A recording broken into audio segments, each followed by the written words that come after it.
지난번 말씀에 계속 이어서 슬라이드를 넘겨가면서 진행해 가겠습니다. 지난 시간에 마지막 내용이 지금 앞에 이제 차트에 보시게 되면 계시록의 특징에 관한 얘기를 말씀을 드렸었는데, 그 중에서 한 가지 분명하게 우리가 기억해야 되는 가장 중요한 부분은 이제 구약적이라고 하는 부분입니다.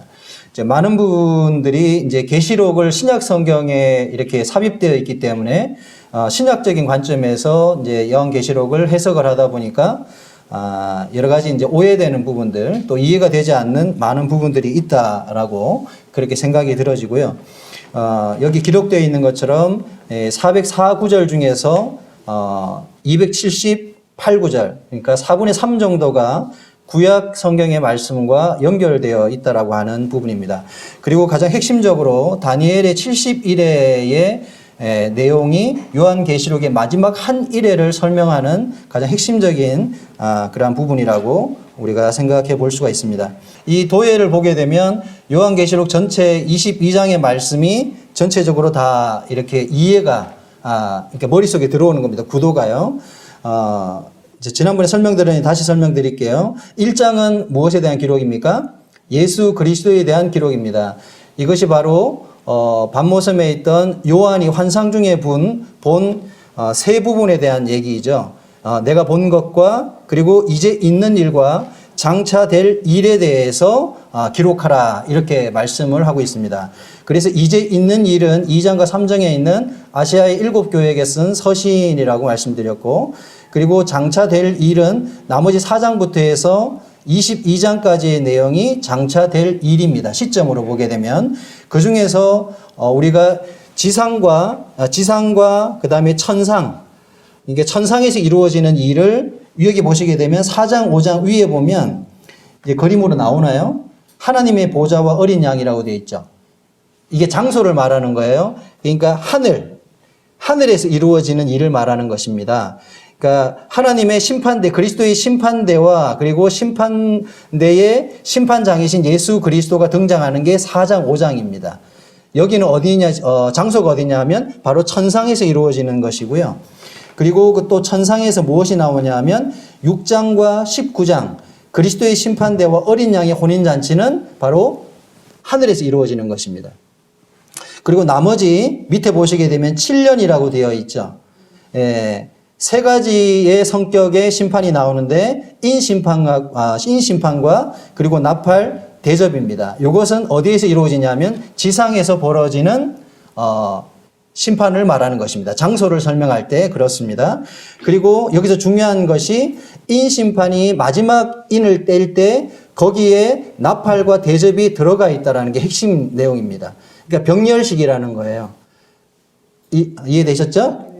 그러니까 인심판은 대부분 전 3년 반에 벌어지는 사건을 기록하고 있고, 그리고 나팔하고 대접심판은 후 3년 반에 벌어지는 사건을 병렬식으로 기록해 놓은 것입니다. 그리고 20장에는 바로 여기에서 아마 계시록에서 가장 중요한 내용을 다루는 것이 20장입니다. 20장에 뭐가 나오냐면 백보자의 심판도 나오고 천년왕국에 대한 개념도 나옵니다. 그래서 20장은 바로 이제 천년왕국과 영원 세계를 다루는 내용입니다. 장소는 이제 지상을 벗어나서 천년왕국과 그리고 새하늘과 새 땅을 배경으로 해서 쓰는 것이 바로 20장에서 22장까지의 내용입니다. 대충은 그려지시죠? 그렇죠? 계시록이 이렇게 구조화되어 있다라는 것을 기억하시면서 이게 반복해서 계속 할 겁니다. 나중에는 여기다가 삽입장들을 넣어가면서 이렇게 설명을 나중에 할 거거든요. 그러니까 이거는 큰 구조는 이해하고 계시면 좋겠습니다. 그리고 지난 시간에 제가 그 성도님들과 말씀을 드리면서 예언상 공백이라는 말씀을 드렸어요. 기억하시나요? 예언상 공백의 원리다. 이제 요걸 설명하기 위해서 제가 도표를 만들었거든요. 이게 뭐냐 하면 구약시대의 선지자의 눈 두 개가 있죠. 이렇게 보이십니까?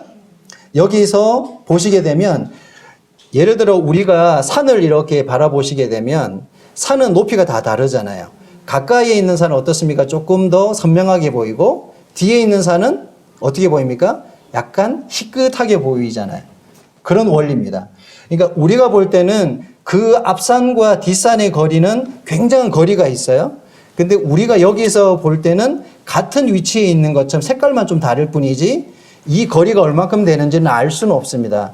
그래서 이게 무슨 얘기냐면 구약에 있는 유대인들, 특별히 선지자들이 기록한 내용 중에 유대인들이 예수 그리스도의 초림과 재림을 구분하지 못했다라는 얘기예요. 그러니까 초림으로 오시는 예수 그리스도와 왕국으로 그 재림하시는 심판주로 재림하시는 그분을 구별하지 못했기 때문에 초림 오신 예수 그리스도를 핍박해서 죽인 것이거든요. 그래서 그 사이에 무엇이 끼어 있냐면 바로 현 교회 시대가 끼어 있다는 것입니다. 대략 이 기간은 지금 2000년 기간이 흘러가고 있습니다. 이것은 조금 더 갈 수도 있고 주님이 빨리 오시면 여기서 멈출 수도 있는 겁니다.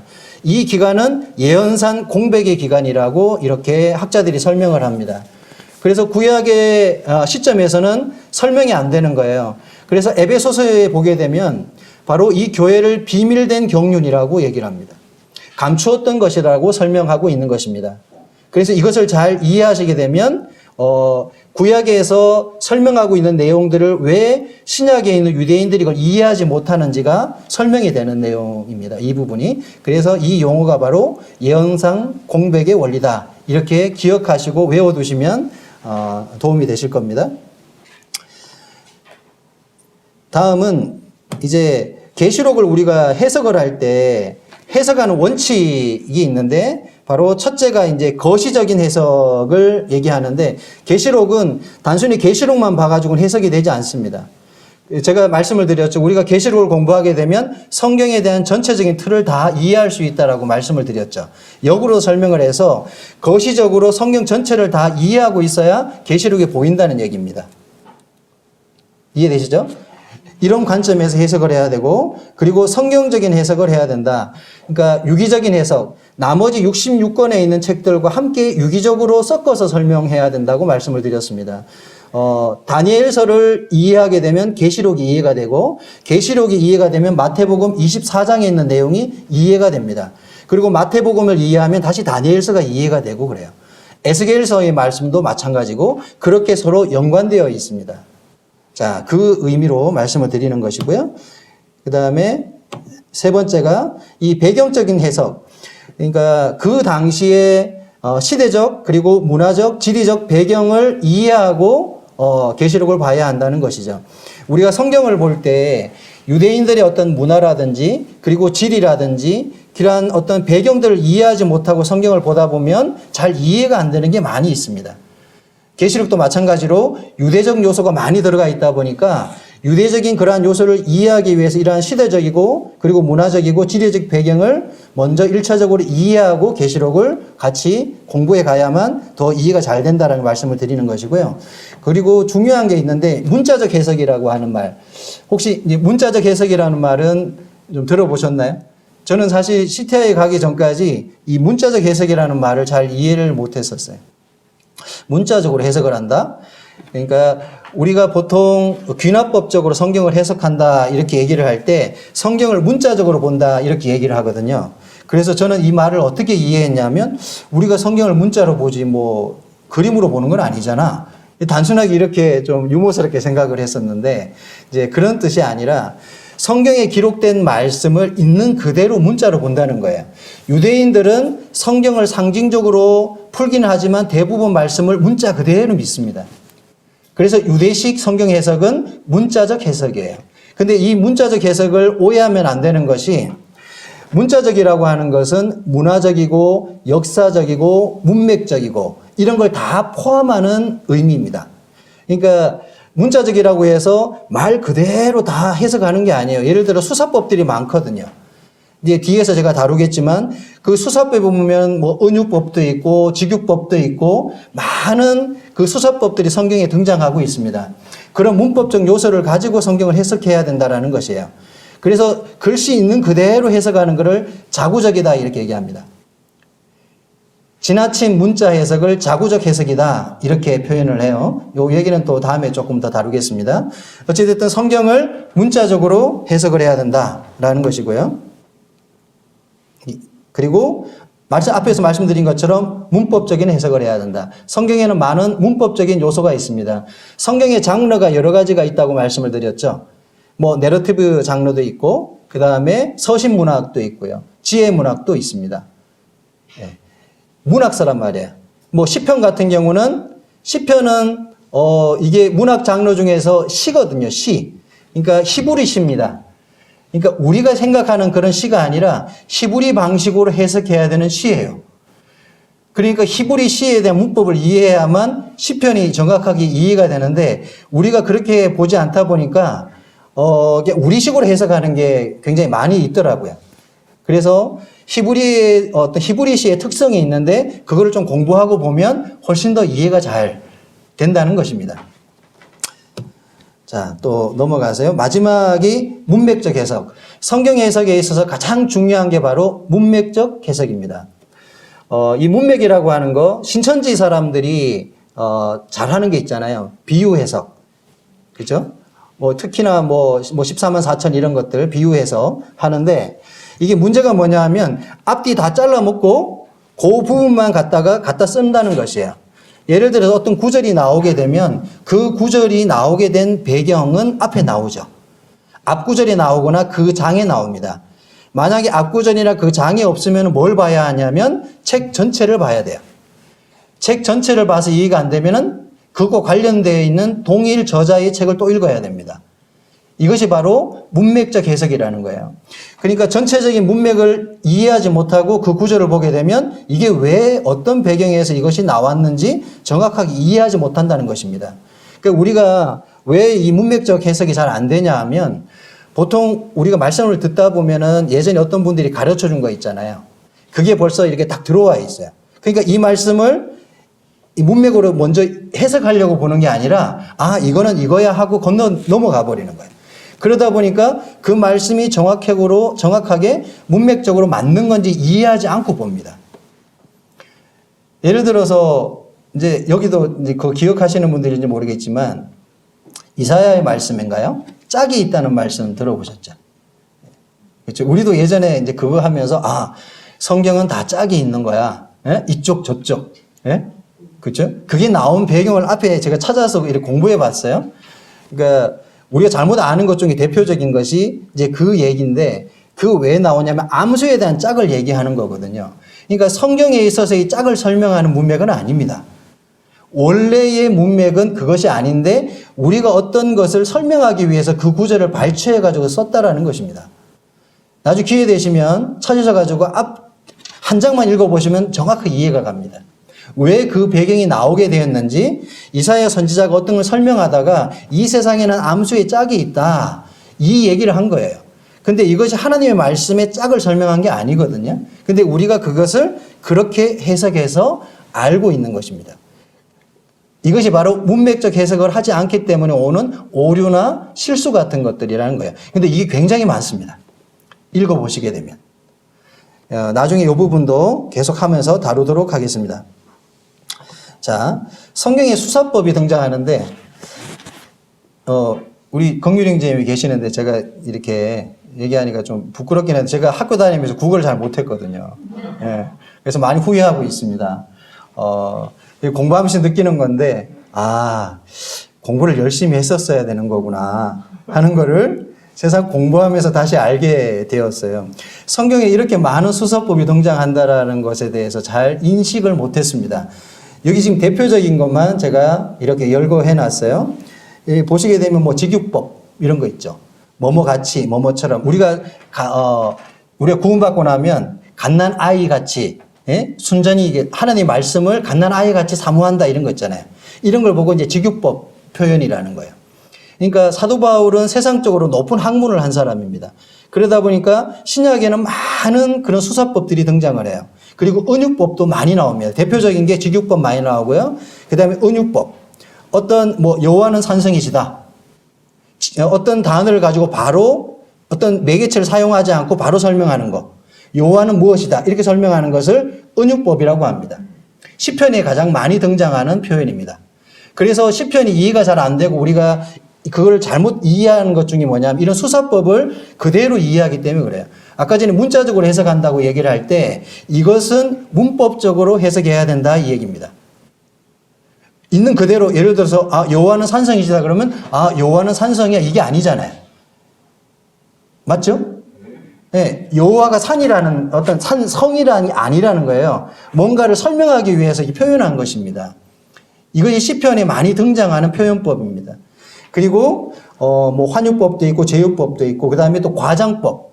우리가 뭐 많이 쓰는 것 중에 뭐 사도 바울이 그런 표현을 쓰잖아요. 내가 죽을지언정 뭐 이런 거 점점점 이렇게 옛날에 보셨어요? 성경책에 내가 죽을지언정 이게 진짜 죽고 싶어서 그런 게 아니잖아요. 이게 뭐 과장법이에요. 내가 죽을지언정 그리고 주님께 내가 끊어질지라도 내가 주님에게서 끊어질지라도 내 동족에게 복음이 전해지기를 원한다.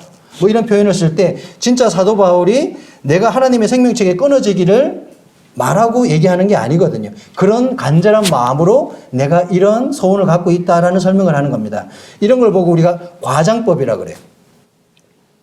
그러니까 이것을 그냥 문자 그대로 해석하면 어떻게 되냐면 왜 이런 말을 하지? 이걸 교리적으로 설명하면 문제가 발생하는 거예요. 이거는 문법적으로 해석하면 전혀 문제가 없는 것입니다. 이거는 과장법으로 설명하는 거구나. 이렇게 이해하고 보면 된다는 겁니다. 이게 문자적 해석이라는 거예요. 자, 그리고 뭐 의인법도 있고 그다음에 12번에 보시게 되면 신인동령법이라는 게 있습니다. 이거는 이제 신학자들이 자주 이렇게 쓰는 내용이라 그래요. 어떤 내용이냐면 창세기 3장 8절을 제가 대표로 열거를 해놨는데 여호와 하나님께서 동산을 거니시니 이런 거 있죠. 하나님이 신이시잖아요. 영이신데 사람처럼 행동을 하는 거예요. 그 시편에 보면 여호와의 손이 펴시다 뭐 이런 거 있죠. 이해가세요? 꼭 사람처럼 표현되어지는 내용들이 있어요. 여호와께서 사람의 모습을 가지고 표현을 하는 겁니다. 이게 신인동령법이라는 거예요. 그러니까 실제로 우리가 어떻게 생각하냐면 여호와에게 손이 나와가지고 쭉 나와서 날 어루만지는구나 이게 아닌 거예요. 주님이 그런 마음으로 행하신다는 것이죠. 예? 좀 이해가 안 되십니까? 이 내용이? 이해되시죠? 그러니까 주님이 거니신다라는 표현이 우리가 인간적 표현으로 이해하게 써놓은 것입니다. 주님이 실제로 사람이 몸이 되어서 거닐었다라는 게 아니라 주님이 이렇게 거니시다는 표현을 하고 있는 것입니다. 왜냐하면 우리는 하나님을 다 이해할 수 없거든요. 하나님을 다 설명할 수도 없습니다. 그래서 하나님은 문자라고 하는 성경을 통해서 인간에게 자신의 뜻을 전달하기를 원하셨어요. 그리고 많은 저자들을 통해서 자신의 뜻을 드러내셨는데 그 드러내기 위해서 설명을 할 방법이 필요했죠. 그것이 바로 문자였던 것입니다. 대표적으로 히브리어와 헬라어를 가지고 자신의 뜻을 기록하게 했고 그리고 거기에 많은 수사법들, 인간적인 그러한 문법들을 표현해서 자신의 뜻을 계시했다는 것입니다. 그래서 우리가 이런 문자적인 문법이나 수사법을 이해하지 못하면 성경을 있는 그대로 과장된 그대로 해석하거나 은유적인 표현을 직설적으로 해석하거나 이렇게 하면 오해가 발생한다는 것입니다. 자, 이게 바로 이 수사법의 중요성입니다. 그래서 계시록도 많은 상징 등이 등장하고 있거든요. 어떤 부분은 상징으로 해석해야 되고 어떤 것은 있는 그대로 1000년이면 1000년이나 숫자 그대로 해석해야 되는데 또 어떤 거는 상징으로 해석해야 되는 게 있습니다. 그렇죠? 음녀라든지 뭐 이런 것들, 뭐 이런 내용들은 상징으로 해석해야 될 것들이 있어요. 하지만 어떤 것들은 숫자 그대로 해석해야 될 것도 나온다는 것이죠. 그래서 단순하게 어떤 계시록을 아주 단순하게 해석하기 어렵습니다. 그래서 이런 것들을 종합적으로 가지고 계시록을 들여다본다는 것입니다. 자, 이렇게 하고 넘어가겠습니다. 제가 너무 빨리 하고 있습니까? 네. 저희 아들이 그러는데 젊은 사람들은 이렇게 스캔이 좀 빠르잖아요. 그래서 얘기를 하면 하고 잘 따라간다 그래요. 근데 조금 빠를 수도 있겠구나 하는 생각이 문득 들기는 합니다. 그래서 좀 빠르다 싶으면 손 들고 얘기하십시오. 네? 좀 빠릅니다. 좀 늦춰주세요. 이렇게 얘기해 주세요. 근데 지금 하는 내용들은 지금 끝내는 게 아니라 중간중간 또 중요한 내용을 뽑아가 다시 설명하고 계속 반복할 거기 때문에 뭐 크게 염려는 안 하셔도 됩니다. 그리고 시험 치는 거 아니니까 부담 갖지는 마시고 다만 공부는 좀 하셨으면 좋겠습니다. 왜냐면 다 남는 거거든요. 이게 우리가 지역교회에서 이런 어떤 조금은 신학적이고 이런 내용들을 배운다라는 거는 나중에 써먹을 때가 있어요. 예. 내가 다 표현하지 못하더라도 어떤 사람이 엄한 얘기를 하면 그것은 아니다라고 분별할 수 있거든요. 이거는 맞고 틀려다라고 설명할 수 있는 그런 충분한 자산이 됩니다. 그러니까 이런 기회에 있을 때 조금 더 내가 학교 공부 다시 한다 생각하시고 이렇게 외워도 보시고 아까 뭐 예언상 공백의 원리 뭐 이런 거 있죠. 제가 뒤에 보면은 뭐 후천년주의, 전천년주의 이런 거 할 거거든요. 이제 그런 개념 같은 것도 이렇게 외워두시고 예전에 오래 하신 분들은 다 들었던 내용인데 또 하려니까 무슨 말인가 감감하실 겁니다. 자, 넘어가겠습니다. 자, 이제 계시록 해석의 성경적 관점에 관한 얘기를 하겠습니다. 계시록을 이제 세 가지 관점에서 이렇게 보는데요. 과거주의적으로 해석하는 시각이 있습니다. 계시록은 미래의 사건이라고 그랬잖아요. 근데 과거주의적 해석이라는 건 뭐냐면 1세기 말까지 모든 내용이 성취되었다 이 얘기예요. 1세기에 끝났다는 얘기입니다. 그러니까 계시록의 내용은 1세기 때 벌어진 일이니까 우리하고 전혀 상관없는 내용인 거예요. 이게 과거주의적 해석입니다. 전혀 지금은 받아들이지는 내용은 아닙니다. 그리고 역사적인 해석이 있는데 이 역사적 해석은 뭐냐면 초림과 재림 사이 지금 교회 시대에 일어난 것으로 해석합니다. 그리고 이 교회 시대를 환란 시대로 해석을 해요. 그러니까 이것은 대부분 이제 종교 개혁자들이 많이들 사용하던 해석 방식인데 이 칼빈이라든지 루터 이런 분들이 역사적이적 해석을 가지고 계시록을 해석을 합니다. 지금 언약 신약을 하는 분들 주로 뭐 예를 들어 감리교나 장로교나 이런 쪽에 있는 부분들은 역사적 해석을 가지고 성경 계시록을 해석합니다. 유튜브나 이런 데 보시게 되면요. 대부분 과거에 있던 어떤 사건 내지는 또 지금의 어떤 벌어지고 있는 지금의 현 사건처럼 비유적으로 해석합니다. 상징적으로. 그러니까 앞으로 일어날 사건이 아니라는 것입니다. 이것이 바로 역사적인 해석이라는 거고요. 우리가 지금 하고 있는 것은 무슨 해석입니까? 미래주의적 해석. 앞으로 되어질 일에 대한 해석이라는 것입니다. 이 미래주의적 해석에서도 또 크게 나뉩니다. 세 가지로 나누는데 첫째는 무천년주의가 있고 그리고 후천년주의가 있고 전천년주의가 있습니다. 그 중에서도 우리가 받아들이는 해석은 세대적 전천년주의를 저희는 받아들이고 있습니다. 무천년주의는 쉽게 설명해서 천년이 없다. 앞으로 미래적으로 일어날 사건이긴 하지만 계시록에 등장하고 있는 계시록 20장에 보시게 되면 천년왕국이 나오거든요. 그게 핵심입니다. 그 천년이 없다라는 게 무천년주의예요. 그리고 후천년주의는 이제 무슨 설명이냐면 뒤에서 제가 다시 설명하겠습니다. 요거는요. 자, 차트 보이시죠? 예. 이게 무천년설입니다. 언약신약, 장로교 쪽 일반 언약신약을 하는 분들이 받아들이는 대표적인 설입니다. 그러니까 미래적으로는 계시록을 미래적으로 해석을 하긴 하는데 그 중에서 천년을 부정하는 거예요. 그게 천년을 상징적 시기를 봅니다. 숫자 그대로 천년이라고 보지 않고 이것은 그냥 상징이야 이렇게 해석한다는 거예요. 그리고 계시록 20장에 부활이 나오는데 첫째 부활이 나와요. 거기 보면 거기 이 부활을 영적 부활로 해석합니다. 우리가 고린도전서 15장에 보시게 되면 부활에 대해서 나오잖아요. 만약에 우리에게 부활이 없다면 우리는 세상에서 가장 불쌍한 사람들입니다. 사도 바울이 그렇게 얘기하죠. 그러니까 여기서 말하는 부활을 영적인 부활로 설명합니다. 실제적인 우리가 육체로 주님처럼 부활하는 게 아니라 우리가 영적으로 부활한다. 이렇게 설명하는 거예요. 로마서 6장에 나오는 것처럼 영적으로 해석해 버립니다. 실제적인 부활이 일어난다고 보지 않는 것입니다. 그리고 계시록 20장에 보게 되면 무저갱이 나옵니다. 주님이 무저갱의 열쇠를 가지고 내려와 가지고 그 키를 열어 가지고 거기 누굴 가두냐 하면 사단을 거기다가 가둬요. 그리고 잠궈버립니다. 그리고 1000년 동안 무저갱에 사단을 가두어 놓습니다. 그리고 마지막 1000년이 끝나는 끝 무렵에 무저갱의 키를 열어서 사단을 잠시 풀어주게 되죠.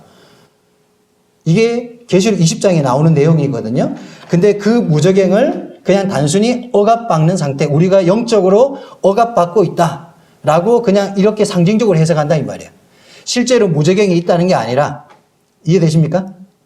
실제로 무저갱, 지옥이나 무저갱 이런 어떤 장소가 있는 게 아니라 이것은 상징적인 의미야 이렇게 해석하는 거예요.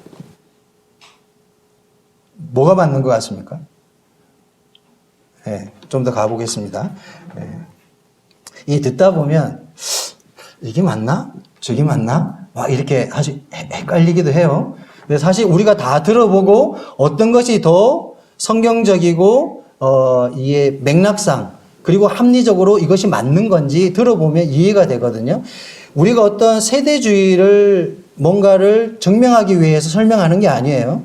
이런 것들을 다 설명을 듣고 보면 무슨 차이가 있는지 이해가 되거든요. 그래서 왜 우리가 이것을 받아들여야 되는지에 대한 분명한 확신이 든다는 것입니다. 그래서 이런 내용들도 잘 이해하고 알고 있어야 합니다. 자, 여기 보시게 되면 사탄은 권세를 잡고 있고 교회는 지금 환난을 당하고 있다. 다시 말해서 무천년주의자들은 지금은 교회가 환난을 받고 있는 상태, 억압을 받고 있는 상태입니다. 그리고 주님이 재림하는 시점에 모든 것이 끝나는 거예요. 바로 이제 영원 세계로 들어가는 겁니다. 7년 환란이 있는 것도 아니고 천년왕국이 있는 것도 아니고 마지막 끝이 있어서 끝나는 거예요. 아무것도 없는 겁니다. 이해가 되십니까? 네, 부활 사건도 없고 그냥 아무것도 없어요. 그냥 이대로 쭉 가다가 그 마지막에 주님이 오셔가지고 재림하셔가 심판하고 끝낸다. 이게 무천년주의의 핵심입니다. 자, 우리한테 무슨 소망이 있죠? 주님이 다시 오심에 대한 소망을 가지고 있잖아요. 왜? 주님이 내가 처소가 예비되면 다시 너희를 데리러 오겠다고 약속했잖아요. 주님 거짓말 하실까요? 이걸 상징적으로 우리가 그냥 받아들여야 될까요? 그렇지 않잖아요. 실제로 우리가 눈을 보는 앞에서 주님이 올리고 가셨고 너희가 본 그대로 주님이 다시 오시겠다고 천사들 입을 통해서 약속했습니다. 이건 상징으로 푸는 내용이 아니죠.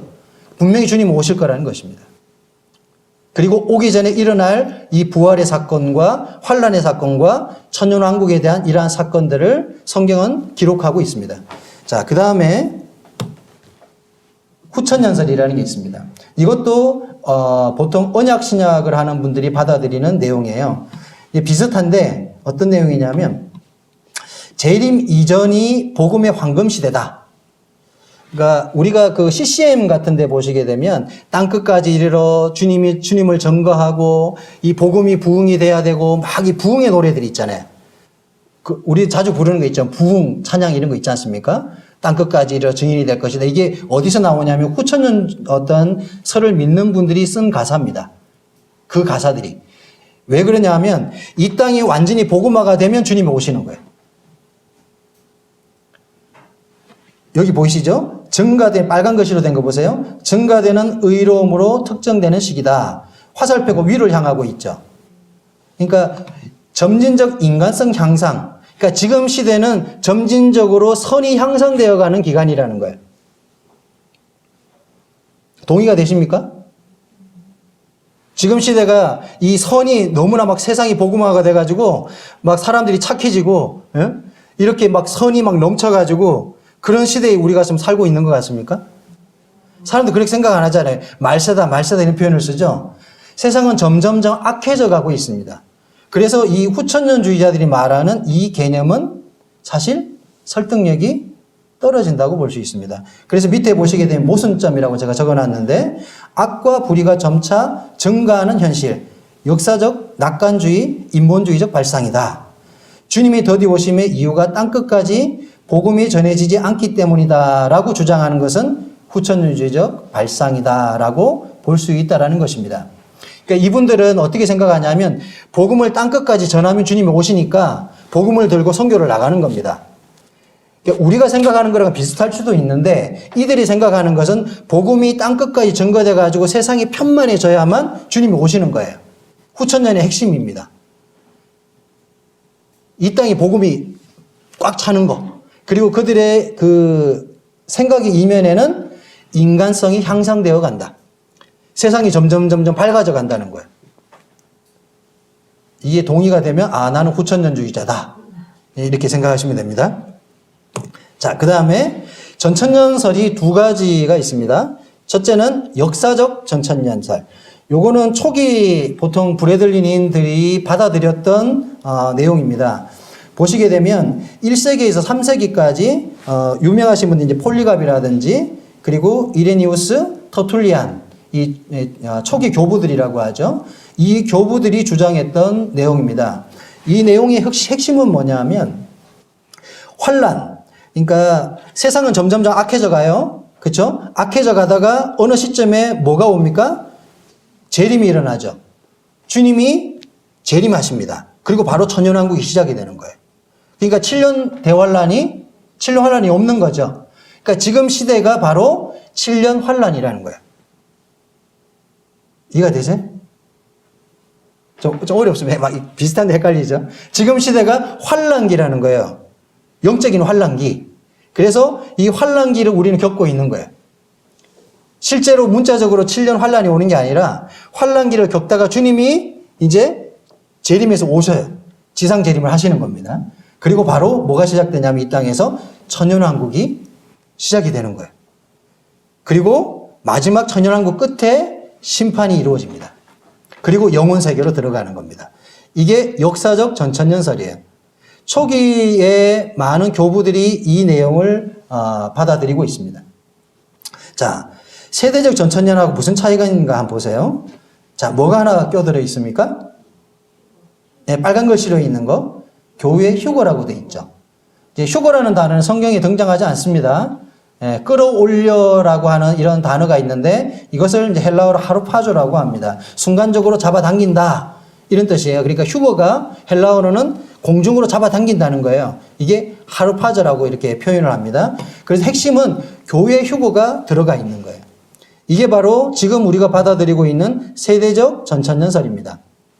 그러니까 역사적 전천년설하고 세대적 전천년설을 구분하자면 바로 환란 전에 교회가 휴거당한다. 요거의 차이라고 이해하시면 됩니다. 쉽게 설명해서.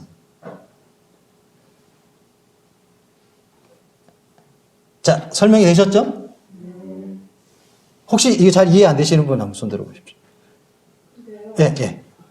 그 역사적이나 그쪽에 그 부분도 다 그분들이 말씀을 기준으로 해서 그렇게 분별을 한단 말이냐. 그렇죠. 있지는 않지만. 예. 그리고 이 전천년설에 대한 개념도 크게 나눠서 이 두 가지고요.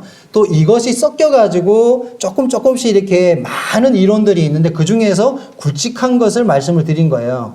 그래서 이게 세대주의도 이게 수정세대주의 그리고 지금은 점진적 세대주의라고 설명을 하는데 다비 형제님께서 설명했던 것은 그러니까 수정세대주의를 받아들였습니다. 근데 시간이 지나다가 점진적 세대주의 지금은 점진적 세대주의 관점에서 받아들이고 있습니다. 이게 무슨 말이냐면 성경을 해석하다 보면 그 시대에 한계가 있었던 거예요.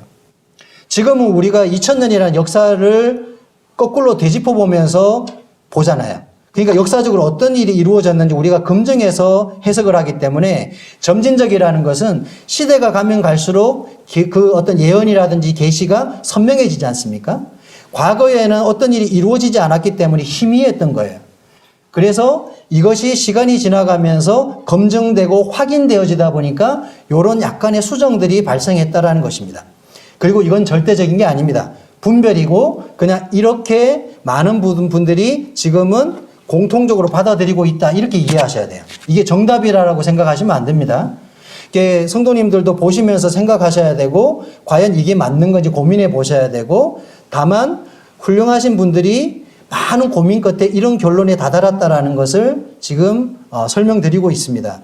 저도 이 보면서 계속 고민하고 이게 맞는지 또 생각해보고 그러고 있어요. 책을 보면 굉장히 어렵게 되어 있습니다. 사실 이거 점진적 세대주의란 책만 이만큼 한 1000몇백 시대예요, 이게. 거기에 보면 이 내용을 아주 세분화시켜서 써놨더라고요. 머리가 막 지끈지끈 아픕니다. 근데 그것을 간략하게 지금 풀어서 지금 제가 이렇게 설명을 하는 겁니다. 그 사이에도 많은 것들이 있다라는 것입니다.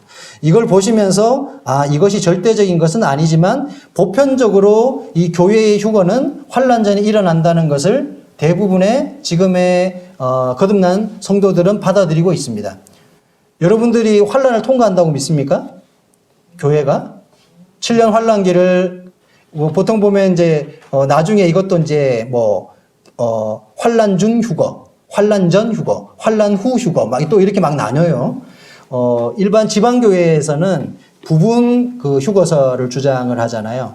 예를 들어서 경건한 성도들은 환란이 오기 전에 일부 휴거당하고, 그리고 좀 육신적인 성도들은 환란 기간 동안 정신 좀 차리다가 마지막에 선배례가 올린다는 거예요. 환란 기간 동안 이렇게 정신 상태 든 사람만 올려간다는 거예요. 어떻게 생각하세요? 이제 만약 이 이론이 맞다 그러면은 성도들이 정신 바짝 들 겁니다. 멍청하게 있다가 딴 사람 다 가는데 나는 못 가는 거예요. 분명히 구원받은 거 맞고 하나님 생명책에 나 기록된 거 맞는데 다 갔어요. 여기 지금 영천교회 성도님들 중에 한 절반 올라갔어요. 근데 보니까 나 못 올라갔네? 육신적으로 살았다는 겁니다. 그 정신적으로 살다 보면 중간에 주님이 너 됐어 하고 이제, 근데 그 기준이 뭘까요? 기준이 없잖아요. 그렇죠? 주님이 교회를 선택하실 때, 성도들을 선택하실 때 우리 있는 모습 그대로 거두셨고, 우리의 어떤 상태나 우리의 죄성 이런 것들을 주님이 다 아셨지만 우리를 용서하셨잖아요. 이것은 신분적 관점에서 접근해야 되는 겁니다. 상태적 관점이라는 것은 사실 신분과 상태를 구별하지 않고 설명하게 되면 이게 교리적으로 굉장히 복잡해지고 어려움이 돼요. 사실 이것 때문에 많은 성도들이 신앙생활하면서 혼란스러워하고 굉장히 괴로워하기도 합니다. 그러다가 갈등하다가 어느 시점에 이런 지방교회의 부분 휴거설 이런 이론을 딱 듣잖아요. 아, 그게 정답이야. 제가 실제로 파라과이에 갔을 때 지금 남미 쪽에는요, 오순절 계통 펜티코스타 쪽이 성행하고 있거든요. 오순절주의가 거의 남미를 장악하고 있습니다. 그러다 보니까 지금 현재 브레들린이나 복음주의 교회에 뭐가 들어와 있냐면 구원은 취소될 수 있다라고 가르칩니다. 실제로 브레들린 안에서도 그렇게 가르치더라고요. 왜 그러냐 그랬더니 성도들이 삶이 변하지 않는다는 거예요. 구원은 받았는데 삶이 안 바뀐다는 거죠. 그래서 어쩌면 이 구원은 취소될 수 있다. 오순절이 그렇게 가르치거든요. 우리가 말씀대로 살지 않으면 구원이 취소된다 이렇게 가르칩니다. 그래서 그들의 이론이 합당하다 해가지고 일부 받아들이기 시작했는데 지금은 많이 들어와 있습니다. 그리고 제 얘기 듣고 깜짝 놀랐어요. 그 얘기를 듣고. 그리고 그쪽에 있는 현지 모임의 성도들이 그런 부분들을 일부 믿는다고 하더라고요.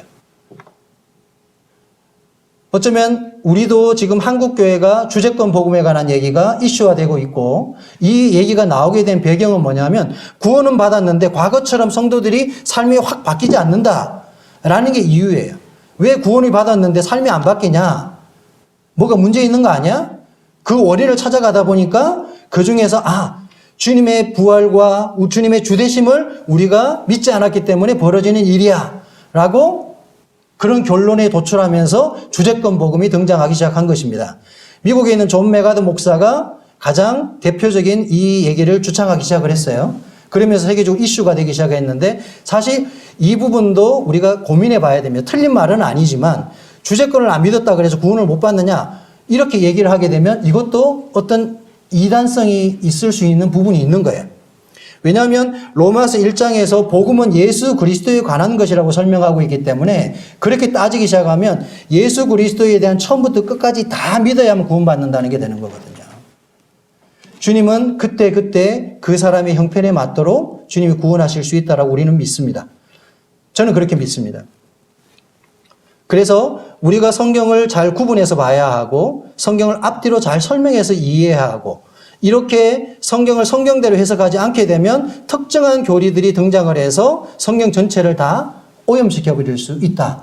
이것이 바로 우리가 성경 해석의 어떤 중요성이라고 생각이 들어집니다. 지금 우리가 무천년주의, 후천년주의, 역사적 전천년주의, 세대적 전천년주의 이렇게 얘기하지만 사실 이 외에도 많은 것들이 있어요. 하지만 우리가 이런 것들을 구분할 수 있게 되면 성경을 읽으면서 이 말씀이 이런 내용과 관련되는 거네? 그러면 이걸 어떤 관점으로 봐야 되지? 하고 보게 돼요.